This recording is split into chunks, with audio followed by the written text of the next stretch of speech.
Ang mabuting balita mula sa langit sa araw na ito. Aleluya, aleluya!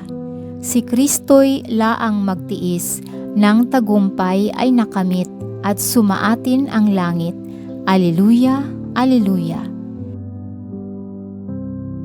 Ang mabuting balita ng Panginoon ayon kay San Juan. Pinupuri ka namin, Panginoong Hesukristo. Noong panahong iyon, sinabi ni Jesus sa kanyang mga alagad, "Sinasabi ko sa inyo, tatangis kayo at magdadalamhati, ngunit magagalak ang sanlibutan. Matitigib kayo ng kalungkutan, subalit ito'y magiging kagalakan.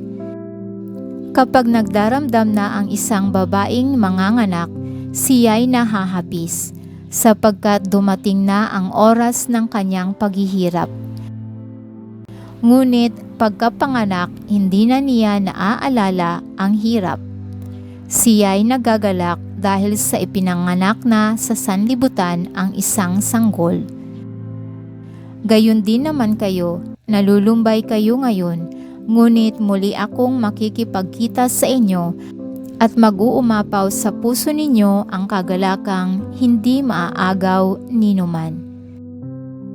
Hindi na kayo kailangang magtanong sa akin sa araw na iyon." Ito ang mabuting balita ng ating kaligtasan. Papuri sa Diyos. Maraming salamat po sa inyong tulong na maipalaganap ang mabuting balita ng Poong Jesus sa lahat ng mga Pilipino sa buong mundo. Pagpalain nawa tayong lahat.